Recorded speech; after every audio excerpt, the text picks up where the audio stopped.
Our other major story today. For weeks, the political world has been mesmerized by a book that still has not hit the shelves. Clinton Cash, Peter Schweizer's book raising questions about whether major donors to the Clinton Foundation and to Clinton campaigns influence policy decisions by the former senator, secretary of state, and current Democratic frontrunner. Book's publication date is next week. News organizations, though, taking a closer look at parts of the book, have applauded details about a lack of disclosure by the Clintons of foreign donors, but are also questioning whether the book proves its charges about conflicts of interest. Peter Schweizer joins me now. Good to be here, Andrea. Very good to meet you. Thank you. I wanted to take you through some of the allegations, and we can talk about whether there is a quid pro quo proven, or whether there is an appearance of conflict of interest, which, and your opinion about that. Yeah. Let me ask you about India. Yes. You write that in 2008, then Senator Clinton reversed course. She supported a nuclear deal for India after meeting for 2 years with prominent Indian billionaires and Indian lobbyists and business leaders who were donating millions and millions of dollars to the Clinton Foundation.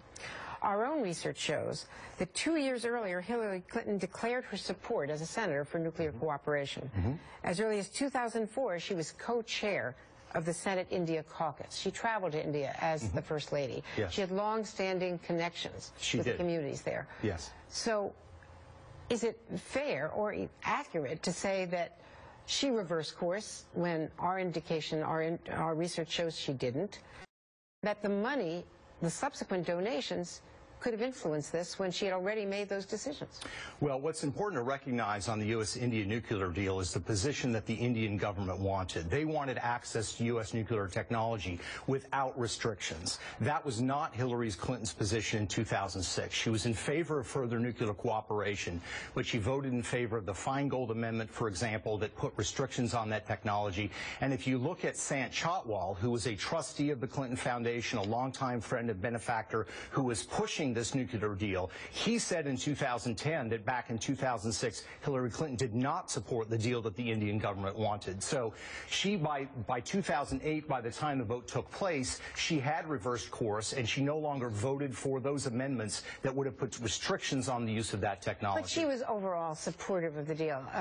Is it really fair to say reverse course? Isn't that overstating it? And wasn't she really in that camp? She was the co-chair with Senator Cornyn of the nuclear caucus in the Senate. She was, rather, the India caucus. Yeah, she was the leader of the caucus. But on this particular issue, and her non-proliferation advisors remained wedded to this position in 2008, her position all along was that the Indian government could have access to nuclear technology, provided it did not put the non-proliferation treaty at risk, and provided that it did not enhance the Indian government's nuclear weapons program. By 2008, she no longer supported those restrictions, even though you had senators still pushing that. Amendments she supported and voted for in 2006, she no longer supported in 2008. I'm not saying, Andrea, that there was a quid pro quo, but what I am saying is you see a pattern of behavior as it relates to India and elsewhere where there's a controversial issue before her, funds flow in either through the foundation or in the form of speaking fees, and there's a policy decision that tends to favor the recipients. But the timeline doesn't always work. Let's talk about Colombia and free trade. Yeah. She is, as Secretary of State, she's advocating for free trade for Colombia. You suggest that Frank Giustra, a major contributor close to the foundation, was planning big oil and timber donations through shell companies in Colombia. All of our reporting is that this was Obama trade policy. She's Secretary of State. She's carrying out the policy of the White House.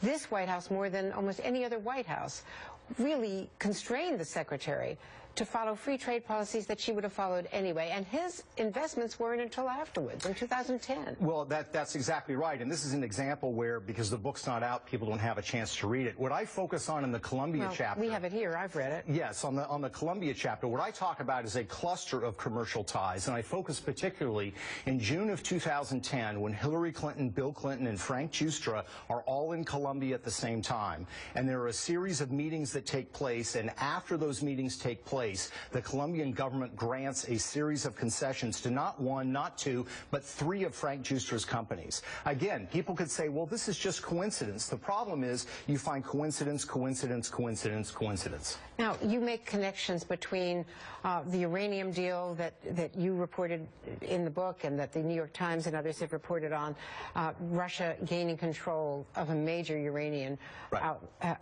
outfit in the United States. You also make the connection to a $500,000 speech in Moscow, Bill Clinton's first. That said, there's been other former presidents, Ronald Reagan in Japan, millions of dollars in speaking fees. Everyone in the lecture industry tells me that Bill Clinton is one of 3 or 4 lecturers globally whose lecture fees have just gone up and up and up. Not connected. There's no way to prove that that's connected to her as secretary, her as the Democratic frontrunner. Yeah, I mean, I don't have a memo that says that, but here's the bottom line. With most presidents, their production and their speaking fees go down over a period of time. What happened with Bill Clinton, even if they didn't go down, in 2009 when Hillary becomes Secretary of State, many of the big paydays overseas triple compared to where they were before. So the explanation or the question is, why did they suddenly triple in 2009 compared to where they were in 2008 or 2007? Let me just finally ask you, I mean, you make the point about undisclosed donors. Yeah. And now we know that there are at least 1,100 undisclosed donors in Canada. There were undisclosed donors, foreign donors, to CHI, to the foundation subsidiary in Boston on health activities. So do you think that the fact that they did not apparently disclose all the foreign donors that they promised that they would when she was confirmed, is that an appearance problem? It's not a legal problem, but how do you frame that? I think it's a trust issue. I mean, they promised, really, President Obama, this was something that he insisted on, and I think rightfully so, as a condition of her becoming Secretary of State. They promised full transparency to President Obama, the Foreign Relations Committee, and the American people. They didn't deliver. Now the question is, where do we go from here? Now they're claiming again to be fully transparent. That's why I think groups like Common Cause, a liberal organization, have called for an audit of the Clinton Foundation so we actually know who has donated, because I just don't think that there's enough trust left in the management of the Clinton Foundation and their word that they will disclose, to take their word for it. I think there needs to be some independent audit so we can fully know who is funding the Clinton Foundation. Peter Schweizer, thank you very much. The book, of course, is Clinton Cash.